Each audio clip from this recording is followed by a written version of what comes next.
हमारे व्यासपीठ पर विराजमान बड़े भैया सुनाएंगे आपको। संख्या वो थोड़ी कम है। कल से आप अपने अपने पड़ोसी को भी लेकर के आएंगे, ना आए तो खींच करके लेकर के आना। हाँ, बाल्यकाल में हमने उस अवस्था को देखा है जो विद्यार्थी विद्यालय तक नहीं पहुंचता था तो मास्टर जी आदेश देते थे बड़े बच्चों को कि जाओ उसे घर से उठा करके लेके आ जाओ। तो उसका परिणाम क्या होता था? जिस बालक को उठा करके लाया जाता था उस बालक के हृदय का जो अंधकार था वो डांट के कारण हो या फटकार के कारण हो या मास्टर जी की पढ़ाने के कारण हो, उनकी ज्ञान भूल जाते थे और फिर समाज का भला होता था। ऐसे ही आप सब भी कल अपने पड़ोसी को जबरदस्ती उठा के मत लाना, क्योंकि अब वो जमाना रहा नहीं कि आप उठा के लाओगे। हाँ, उठा के मत लाना, प्रेम से थोड़ी बहुत आप अगर उठाने की शक्ति रखो तो उठा के भी ले आना। परिणाम क्या होगा?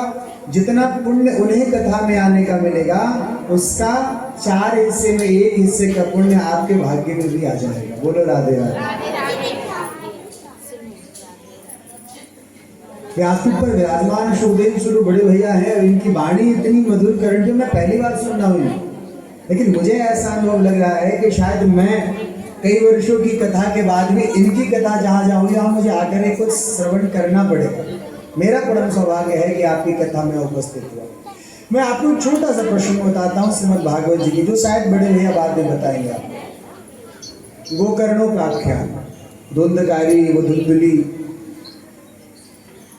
जब श्री गोकर्ण जी महाराज धुंधकारी की प्रेत योनि से मुक्ति के लिए भगवान सूर्य से प्रार्थना करते हैं कि हे भगवान भास्कर, हे शिवदेव, आप कर्मणे साक्षी बुद्धि मुक्ति हेतु तुम, आप कर्मों के साक्षी हैं। सो मेरे भाई का उद्धार कैसे हुए आप मुझे बताएं। तो कहा कि भाई इसमें करना क्या है, आप तो ब्रह्मज्ञानी हो, सप्ताह भागवतम वचनम कुरु, आप सप्ताह भागवत की व्याख्या कीजिए, श्रवण करवाइए, कथा करवाइए। क्यों? क्योंकि जिसका उद्धार किसी पिंडदान से ना हो, किसी तीर्थ क्षेत्र में श्राद्ध करने से ना हो, ऐसे विकट पापियों का भी उद्धार भागवत कथा की श्रवण से हो जाती है। और फिर गोकर्ण जी ने कथा करी, 7 दिवस तक धुंधकारी बांस की गांठ में प्रवेश करके कथा सुनता है। 7वें दिवस के बाद एक बड़ी सुंदर स्थिति हुई। क्या हो गई? जो धुंधकारी था वो प्रेत योनि से मुक्त हो जाता है और वो क्या बन जाता है? गंधर्व बन जाता है। अब जब वो गंधर्व बन जाता है तो फिर गंधर्व बनने के बाद सभी लोगों ने प्रणाम किया उसे। देखता है क्या?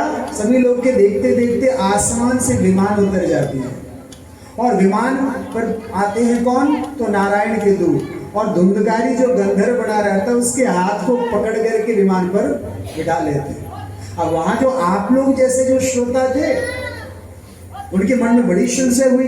व्यास जी शिकायत करने लगे, व्यास जी बताओ, कथा तो हमने भी सुनी, हाँ, और विमान एक ही आया, एप्लीकेशन सबने डाली थी और सिलेक्शन एक ही का क्यों हो रहा है? अब ये बात तो गोकर्ण जी को महाराज को नहीं पता, नहीं तो गोकर्ण जी ने नारायण के दूत से पूछा कि भैया रुक जाओ, एक बात ये संशय मेरा निवारण करके जाओ कि कथा सबने सुनी, कथा मैंने बांची भी, लेकिन विमान एक ही लेकर के आए। अगर भागवत से मुक्ति हो जाती है, अगर भागवत से विकट पापियों की मुक्ति हो सकती है, भागवत से धुंधकारी जैसी पापी की मुक्ति हो सकती है, तो ये सारे तो धुंधकारी से थोड़े कम लेवल वाले पापी हैं, इनके लिए विमान क्यों नहीं आई? क्या कहा नारायण के दूत ने? बड़ी सुंदर बात है, समझिए। आदृढ़ं च हतं ज्ञानं प्रमादेन च हतं श्रुतं संदिग्धो हि हतो मंत्रो व्यग्रचित्तो हतो जपः। हे गोकर्ण जी, कथा आपकी सबने सुनी, धुंधकारी ने भी सुनी और जितने भक्त हैं वैष्णव हैं संत भगवान सबने सुनी, परंतु हे गोकर्ण जी, अदृढ़ं च हतं ज्ञानं, ज्ञान तो थी भागवत कर सकता, लेकिन उस ज्ञान पर दृढ़ता अगर ना हो, उस ज्ञान पर दृढ़ विश्वास ना हो, तो वो ज्ञान भी किसी काम का नहीं होता। आज हमारे बड़े भाई के ऊपर यही विचार है, इनको विश्वास था, इनके पास ज्ञान भी था कि मैं कथा कर सकता, परंतु विश्वास नहीं जमी, दृढ़ विश्वास नहीं हुई कि शायद मैं कथा करूं। लेकिन आज वो दृढ़ विश्वास ठाकुर जी की कृपा से प्रज्वलित हुई, और आज आप स्वयं का भी और समाज का भी जोशी कॉलोनी के समस्त निवासियों का उद्धार करने वाले। बोलो राधे राधे, अरे जोर से बोलो ना। तो अदृढ़म च हतम ज्ञानम, ज्ञान है लेकिन उस ज्ञान पर अगर विश्वास ना हो, दृढ़ता ना हो, उस ज्ञान का भी कोई लाभ नहीं। प्रमादेन च हतम श्रुतम। महाराज बैठ गए कथा में आकर के, हाँ व्यास जी कथा अपनी धुन में और हम बात कर रहे हैं अपनी धुन में। ये सरकार की कथा कर रहे और हम संसार की कथा में व्यस्त रहे, मस्त रहे। तो बताओ फिर ऐसे एकाध नहीं हजारों कथा सुन लोगे फिर भी परिवर्तन आने वाला नहीं है। बोलो राधे राधे। प्रमादेन च हतम श्रुतम। जब कथा श्रवण होती रहे, सुनाती रहे, कथा चलती रहे और उसमें फिर हृदय में प्रमाद आ जाए, अवसाद आ जाए, विषाद आ जाए, तो ऐसी कथा सुनने का भी कोई लाभ नहीं होता। एक गोकर्ण जी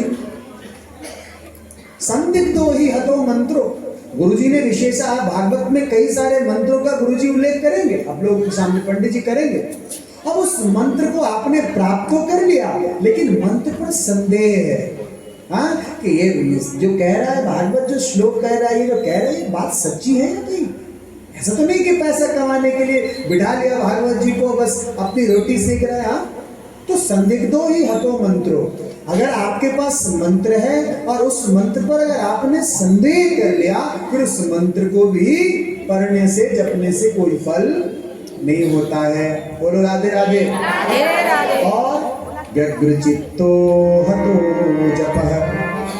अब ठाकुर जी से आपने दीक्षा ले ली, गुरुदेव सरकार से दीक्षा ले ली, और दीक्षा मैंने जो मंत्र दिया, अब माला तो यहाँ चल रही है, हाँ हाथों में माला चलती रही है, लेकिन मन कहीं और है। तो ऐसे मंत्र के जाप का भी कोई फल नहीं होता है। तो मेरे सम्मानित श्रोताओं, करना क्या है, श्रवण की 3 गति है। हाँ पहले श्रवण सुनिए, फिर मनन मस्तिष्क में रखिए, और फिर उस पर अमल करके अपने जीवन की गति को सुधारिए। जब भी अगर धुंधकारी जैसा पतित, अगर धुंधकारी जैसा विकट पापी भागवत कथा से उद्धार हो सकता है, तो फिर हमारा उद्धार ठाकुर जी क्यों ना करेंगे। पश्चात गोकर्ण जी महाराज पुनः कथा किए और सबके लिए विमान आती है, और हम सभी श्रोता मिलकर के कहाँ वैकुंठ धाम को विराजमान होते हैं। बोलो राधे राधे। गोविंद जय जय गोपाल,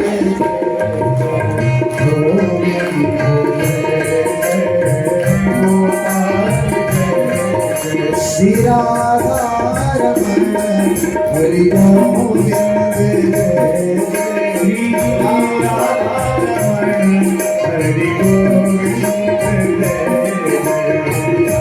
गोपाल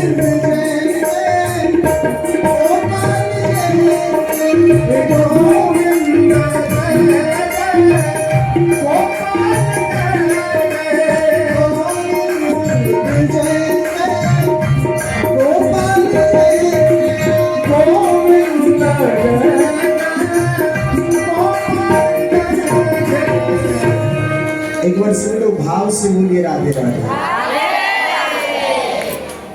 ये बोलते हैं जय श्री कृष्णा और मैं तो राधे राधे बुलवाता हूँ, इससे काम नहीं चलने वाला। जोर से बोले एक बार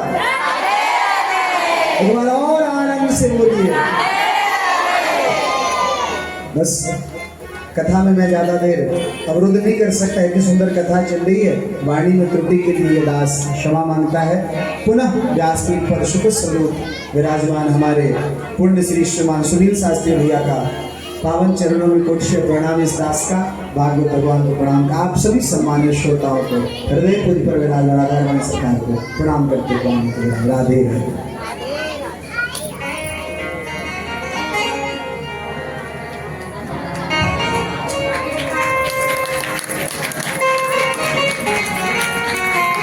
बहुत सुंदर वाणी के द्वारा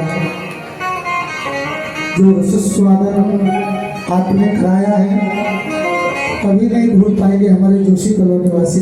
ताकि कई बार हो चुका है, लेकिन बहुत बहुत फिर एक बार बहुत बहुत धन्यवाद आपका। आप आए और